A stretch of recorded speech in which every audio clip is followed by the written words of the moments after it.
बात बताइए, भारत में अगर कभी ऐसा होता है या कोई कोशिश करता है तो उसके साथ क्या असर होगा? इसका बहुत बुरा असर होगा। यहाँ पे बक्कल उतार दिए जाएंगे। मोदी जी जो है ना मारते कम है, घसीटते ज्यादा हैं। जो देश अमेरिका की गुलामी मंजूर नहीं करता उसको उड़ा देते हैं वो।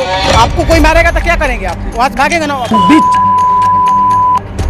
इंसाफ अगर मिलता नहीं है तो उतर लेने के लिए सड़क पे उतरना पड़ता है। अगर कोई कोशिश करने की सोचे भी तो क्या होगा उसके? चमड़ा फाड़ देंगे उसको। हमारे बिहार में कहावत है, चमड़ा फाड़ देंगे उसको। लड़ना है तो लड़ो, प्रोटेस्ट करो। सर, जिस प्रकार से नेपाल में जो है हिंसा का दौर चला, उसके बाद जो है लोगों में, बच्चों में कहीं इतना जो है जोश आ गया कि उन्होंने सीधा संसद भवन फूंक दिया, तो ये किस हद तक सही था और कौन था इसके पीछे?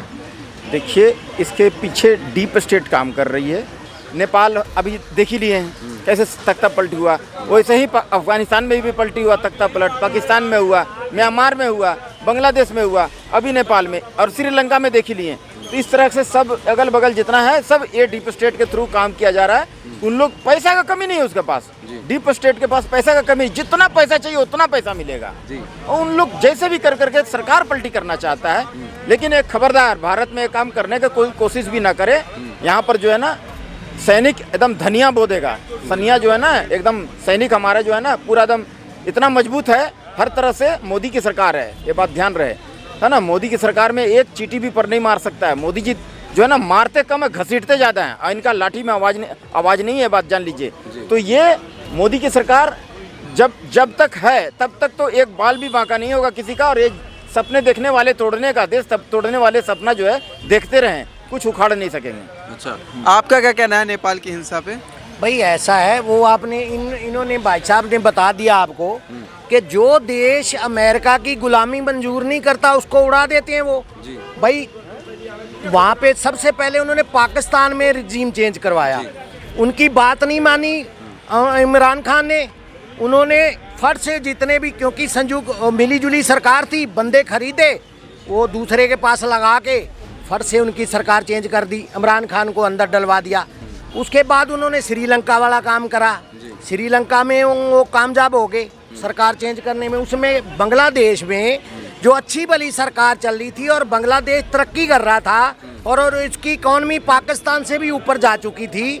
और उसने क्या कहा, वहाँ उन्होंने एक आइलैंड मांगा अपना फौजी अड्डा बनाने के लिए। जब उन्होंने मना किया कि किसी हालत में नहीं दूंगी, तो उन्होंने, ये एक बहाना है कि करप्शन का बहाना बना दो, वो बहाना बना दो। उनके यहाँ एक डोनाल्ड लू था जो बाइडेन की सरकार में वहाँ पे वित्त मंत्री था, तो उस आदमी की ड्यूटी ये लगाई जाती थी कि जाके पैसा फेंको, बंदे खरीदो और वहाँ की सरकार चेंज कर दो। और वहाँ से क्या हुआ, बच्चों का एक स्टूडेंट को भड़काया गया, लेकिन बाद में वो स्टूडेंट का तो एक आंदोलन नाम से शुरू करवाया गया, पीछे जो अराजक तत्व थे वो आगे, तो भागना पड़ा ना उसको, हसीना को। तो जब भागना पड़ा तो उन्होंने 4 जगह कर लिया। अब नेपाल में आज नहीं हुआ ये, 2 दिन में 4 दिन में नहीं हो गया, आज से 8 महीने पहले डोनाल्ड लू वहाँ जाके मीटिंग कर चुका है। ये जो 7 बंदों का नाम ले रहा है, एक पत्रकार है वहाँ का जिसके पास डबल जो है नागरिकता है, तो एक जो बलेंदर शाह है वो भी ऑलरेडी वहाँ के उनके राजदूत से मीटिंग कर चुका है। और तीसरा बंदा जो वहाँ पे एक मिशनरीज का बंदा है जो ऑलरेडी वहाँ पे धर्म परिवर्तन कराते हैं फंड दे के, जो गौरंग है, सारा पैसा फंड तो उन्होंने करा ना, लेकिन बच्चों के नाम से सिर्फ जी जेंस के नाम से शुरू किया गया। लेकिन कौन बंदे और अराजक तत्व? बात बताइए, भारत में अगर कभी ऐसा होता है या कोई कोशिश करता है तो उसके साथ क्या असर होगा? इसका बहुत बुरा असर होगा। यहाँ पे बक्कल उतार दिए जाएंगे। मैंने ये भी सुना है, मैंने ये भी देखा था कि बहुत सारे लोग ऐसा कह रहे थे कि हम तो सिर्फ पीसफुल प्रोटेस्ट कर रहे थे। वहाँ पे गोलियां बरसाना, रबर बुलेट्स बरसाना, टीयर गैसेस छोड़ना, ये तो वहाँ की पुलिस का काम है। जब वहाँ पीसफुल प्रोटेस्ट हो रहा था तो इसकी ज़रूरत थी क्या? आप उनसे बात तो करिए, आप उनकी बात तो सुनिए कि वो क्या कहना चाह रहे हैं। अगर वो गलत नहीं थे तो पीएम भागे क्यों? अगर गलत थे तो पीएम भागने की जरूरत ही नहीं थी। पीएम को भागने नहीं चाहिए, पीएम ने रिजाइन किया क्यों? और फिर अगर घोटाले नहीं है तो वो प्रूव करके दिखाए कि हमने घोटाला नहीं किया। इस घोटाला हुआ है तो इसका मतलब तभी तो वो भाग गए हैं। सिंपल फंडा है जी। आखिरी सवाल मेरा ये रहेगा कि जिस प्रकार से जो है नेपाल में जब लोगों ने प्रोटेस्ट किया और संसद में आग लगा दी, मॉन्यूमेंट्स में जो है नुकसान किया, अगर भारत में ऐसा कुछ होता है या फिर कोई कोशिश करता है तो क्या होगा? पहले ये बोले हैं कि वहाँ का पीएम भाग गए। जी जी। तो वैसे थोड़े ना आगे, अगर कोई किसी को मारेगा तो क्यों नहीं भागेंगे भाई?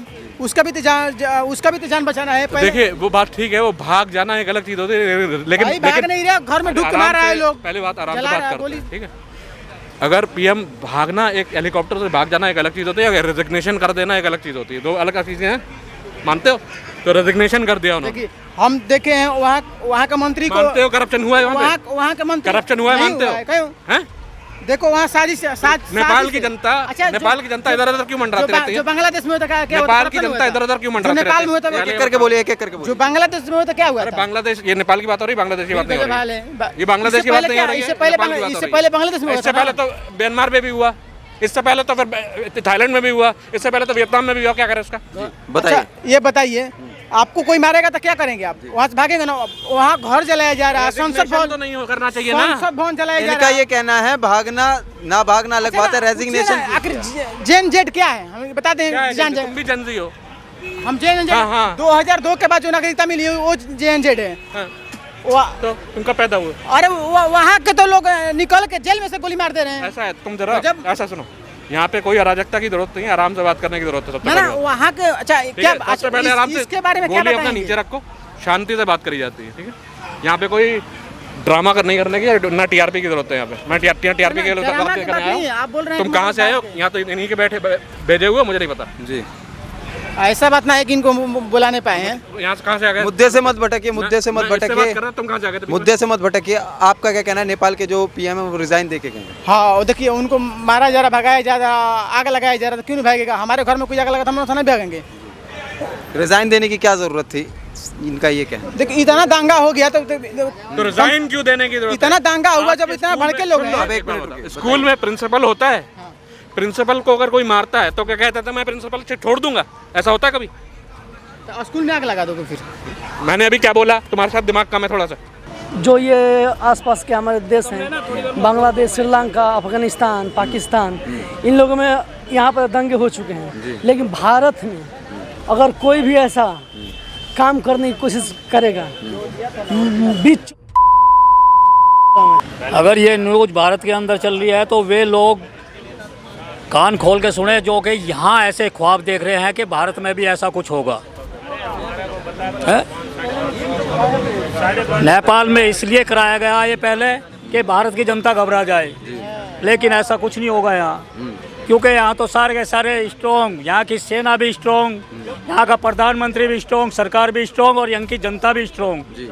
ऐसे कायरता भरे लोगों को से निपटने के लिए बिल्कुल तैयार खड़ी है। और जो लोग इस चीज़ का ख्वाब देख रहे हैं कि जिन्होंने यहाँ आपातकाल लगा दिया और यहाँ लाखों की संख्याओं में सिखों की हत्या करा दी और पहला अधिकार विशेष समुदाय को, तो वे लोग कान खोल के सुने। हम तैयार हैं, देश तैयार है, सेना तैयार है और हमारा प्रशासन तैयार है। अच्छा, तो जिस प्रकार से नेपाल में जो है अभी हिंसा का दौर चला, जो है जेनजीज सारे जो है प्रोटेस्ट करने आ गए और उन्होंने जो है संसद भवन में आग लगा दी, इतनी हिम्मत उनमें आई कहाँ से? क्या ये इंसाफ पाने का सही रास्ता था? इंसाफ अगर मिलता नहीं है तो उतर लेने के लिए सड़क पे उतरना पड़ता है। और अगर युवा नहीं उतरेगा तो कौन उतरेगा? बहुत टाइम से हम भी भ्रष्टाचार देख रहे हैं और कम से कम वहाँ भ्रष्टाचार की बात तो हो रही है। हमारे देश में भी भ्रष्टाचार की बात होनी चाहिए। हमें धर्म और कास्ट से ऊपर उठना चाहिए और जो लोग हमारा पैसा खा के बैंकों में बैठे हैं, हमारा पैसा हमें वापस चाहिए। जोर सोर्स करवा रहा है। कौन? George source Soros. अमेरिका का सरमाएदार है, बहुत पैसे वाला है, उसका यही काम है। बांग्लादेश में भी उसने कराया था, पाकिस्तान में भी वो करवा रहा है और भारत में कराने के लिए वो बहुत प्रयास कर चुका है। लेकिन हमारी आर्मी बहुत स्ट्रॉन्ग है। हमारी 18 बटालियन जो होम मिनिस्ट्री के अंडर है बहुत स्ट्रॉन्ग है, बहुत पावरफुल है। डीप स्टेट जो है मतलब कि आप ऐसा समझिए कि अमेरिका जैसा चाहता है वैसा अगर कोई ना करे तो उसको खत्म कर देना, बर्बाद कर देना, यही डीप स्टेट का काम है। अच्छा, तो आपका ये कहना है कि अमेरिका ने जो है नेपाल को बर्बाद कर दिया? जी, वहाँ के जो लेकिन दोस्त तो चाइना ज़्यादा अच्छा है। नहीं, चाइना जो दोस्त बना है वो जब हमारे भारत में जिस टाइम पे राजीव गांधी जी प्राइम मिनिस्टर थे उस टाइम से पहले तक नेपाल भारत का अभिन्न साथी रहा। लेकिन कुछ कारणों से उस समय राजीव गांधी जी ने मदद नहीं किया, तब जाकर के चीन के गोदी में जाके ये नेपाल बैठा। तो उस समय से हमारा और उनका थोड़ा तकलीफ बढ़ गया और जो नुकसान झेलना पड़ रहा है। और ये जो कहना है कि चीन के गोद में जाके बैठा है, तो ये तो कहीं ना कहीं ये राजनीति है, इसलिए बैठा। और अभी जो नेपाल जला है या जलने का कारण मूलतः है, उसका कारण है भ्रष्टाचार। अभी सुनने में आ रहा है कि भारत में कुछ लोग ऐसी ऐसी बातें बोल, अगर कोई कोशिश करने की सोचे भी तो क्या होगा उसके साथ? चमड़ा फाड़ देंगे उसको। हमारे बिहार में कहावत है, चमड़ा फाड़ देंगे उसको। लड़ना है तो लड़ो, प्रोटेस्ट करो। हमारे यहाँ चीज़ें बड़ी व्यवस्थित हैं, बड़ी समझदारी वाली चीज़ें हमारे यहाँ चलती हैं। हमारे यहाँ ऐसे कोई आंदोलन नहीं होगा, ना कोई युवा जो है हमारे यहाँ सार्वजनिक संपत्ति को नुकसान पहुँचाएगा। जो पहुँचाएगा वो भुगतेगा। हमारे यहाँ ये संभव नहीं कि आप पूरे तरीके से पूरे देश में जो हाहाकार मचा दो, देश को जला दो, आप सरकारी संपत्ति को नुकसान पहुँचाओ, ऐसा हमारे यहाँ कभी संभव नहीं है। देश हमारे यहाँ जो है, आपको बता दूँ 50 लाख जो सैनिक बल हैं, करीब जो Indian army, Indian air force, Indian navy मिला के 24-25 लाख हमारे यहाँ हैं। और पूरी पुलिस मिला लिया जाए, पुलिस फोर्स, तो हमारे यहाँ 4-5 करोड़ तो जो है सुरक्षा बल और पुलिस फोर्स है। और हमारे यहाँ सड़कों पे 5 करोड़ आदमी उतरने वाला नहीं है, 1,50,000 उतरेंगे। इनको मार के जो है ना, इनकी पूरी तोड़ दी जाएगी, वो इनको जेल में भर दिया जाएगा, आजीवन मुकदमा चलेगा, NSA चलेगा। तो भारत में जो है ऐसा संभव नहीं है। बच्चों के अंदर इतनी हिम्मत कहाँ से आई कि उन लोगों ने जो है सीधा संसद भवन फूंक दिया? क्या कुछ विपक्षी पार्टी भी इसमें शामिल थी? नहीं, क्या इसमें हमको विपक्षी पार्टी का कोई शामिल होने का अंदेशा नहीं लगता है। ये उल्टा उन्हें हमें लगता है कि गुस्सा था जो कहीं ना कहीं निकलना था, निकल गया। फ्रांसीसी क्रांति, रूसी क्रांति सब हमने देखी है। फ्रांसीसी क्रांति में आदमियों के पास इतना शक्ति आ गया था कि फ्रांस के राजा लुई को भी उन्होंने फांसी दे दिया था, महारानी को भी मार दिया था। तो ये तो होना ही है, हिम्मत बढ़ते बढ़ते बढ़ ही जाता है एक दूसरे को देखकर। तो अब क्या कहना चाहेंगे कि भारत में भी, क्योंकि कई जगह जब मैंने खुद पब्लिक ओपिनियन के लिए जाता हूँ तो कई लोग मुझसे कहते हैं भारत में जिस प्रकार से बेरोजगारी बढ़ रही है, भारत में भी ऐसा मंजर देखने को मिलेगा। आपको क्या लगता है? भारत में नेपाल के मुकाबले यहाँ पर सांस्कृतिक विरासत ऐसी नहीं है कि इस तरीके से, मुझे एक्सपेक्टेशन नहीं है कि इस तरीके से कुछ हो। लेकिन यहाँ के कुछ लोग चालाक भी है, वो जानते हैं कि सोशल मीडिया में अपनी अय्याशी को नहीं दिखाना है। आप समझ ही रहे होंगे, अब खुलकर क्या बोलूँ? जी जी, खुलकर बताइए, खुलकर बताइए। नहीं, खुलकर क्या बताना, जो बताना तो बता दिए। सब समझदार होते ही आजकल में। अच्छा। सब पढ़ लिख गए हैं। अच्छा, चलिए, बहुत बहुत धन्यवाद हमारे साथ जुड़ने के लिए। तो नेताओं को मारना, संसद भवन जला देना, किस हद तक सही था? हाँ, सही तो नहीं था, लेकिन वो उन्होंने भी तो प्रशासन द्वारा पूरा वो गोली वगैरह किया गया, चलाया गया था।